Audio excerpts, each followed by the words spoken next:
One overarching mistake most parents make when raising children. Hello, fellow parents. What to do with our children and how to raise them well?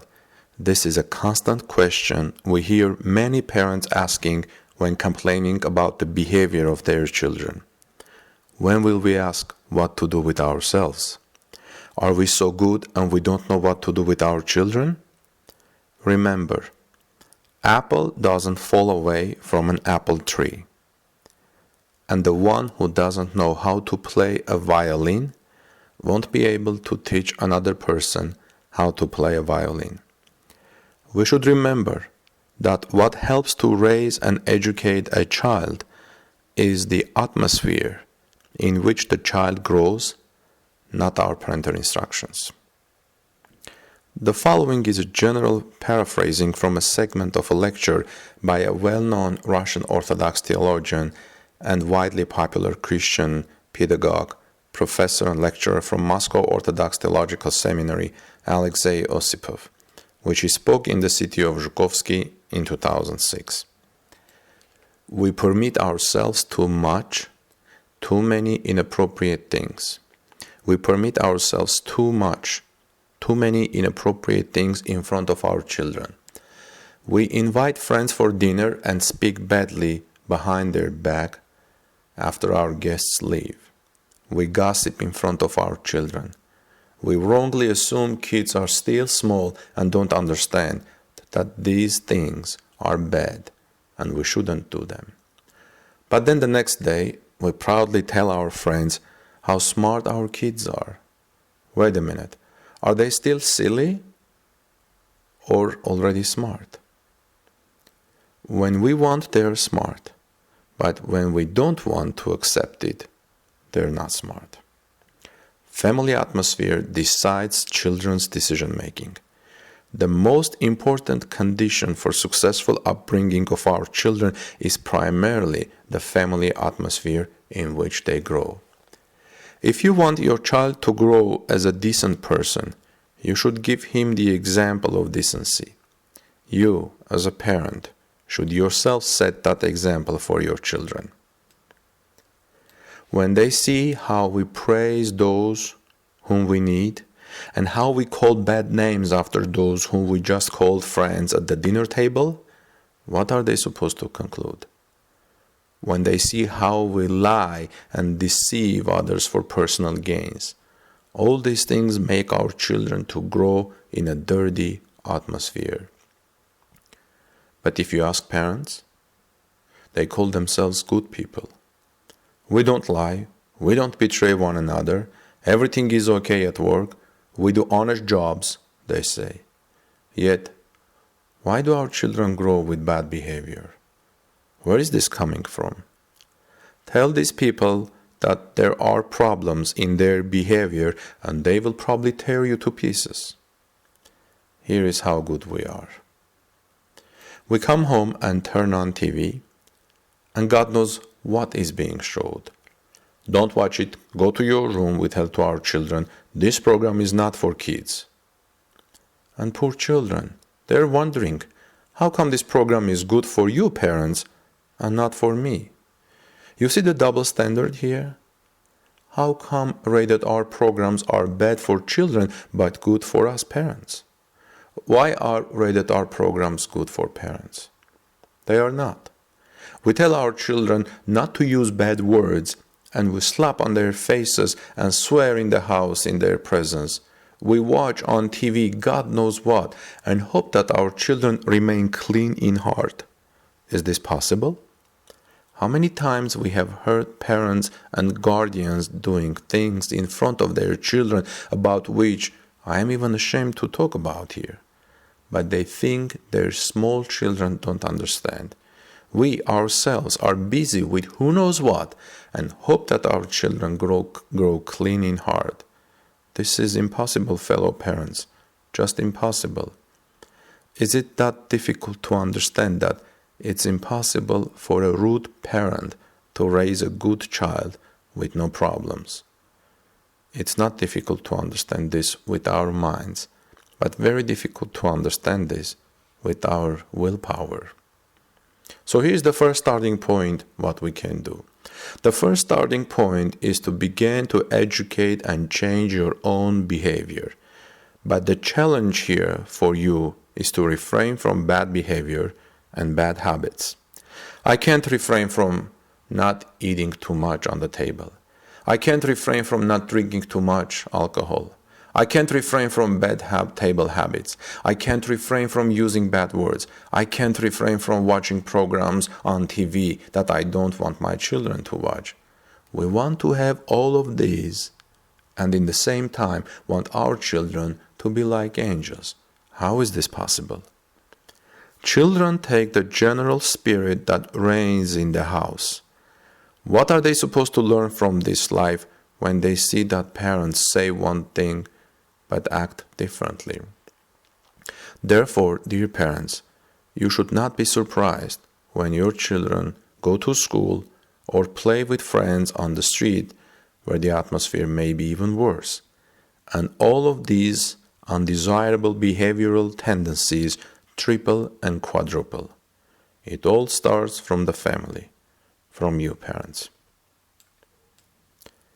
A family must be a type of a fortress against those bad influences which our children unfortunately can't avoid experiencing in schools and on the streets as they grow up, says Professor Osipov.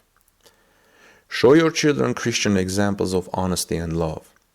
As parents, we are charged to prepare our children against outside negative influences with personal good examples. Moreover, if you are a Christian parent, you are charged to show your children a good personal Christian example.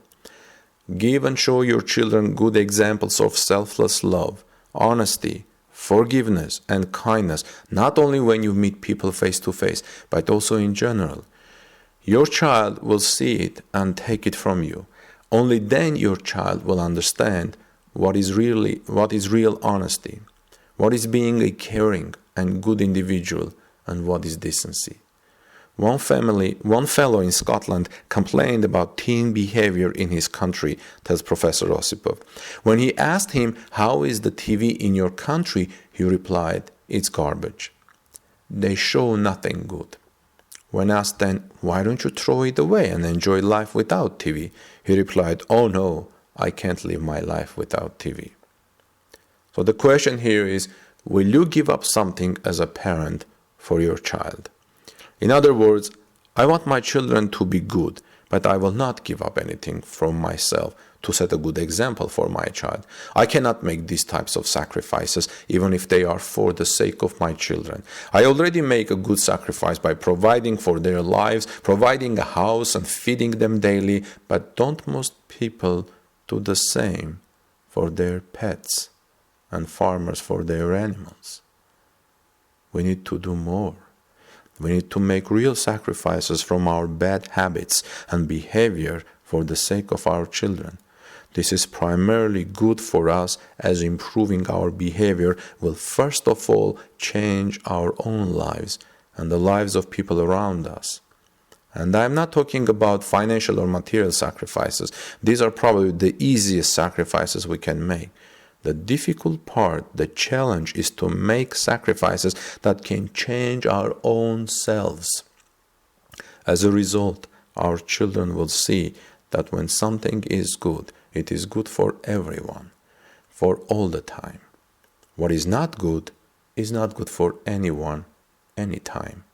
No doubt, no double standards for any group, even if there is a big age divide. For Christian and not Christian parents, here's what you can do. You can start changing things by taking small and real steps. Take small but real steps. Find time to pray together with your children daily. Even if you are not a Christian or a religious person, family prayer daily has an enormous benefit. That benefit is the time when your family pauses for few moments from the hectic pace of the day and has few relaxing moments with each other, says Professor Osipov. You have probably heard the saying that a family which prays together stays together. This is so true. Prayer helps family members to pause for a moment and understand who they are and who they should be. Prayer is a type of a self-analysis.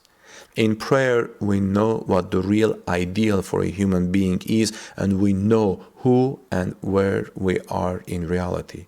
Family prayer will help to view yourself in an objective way.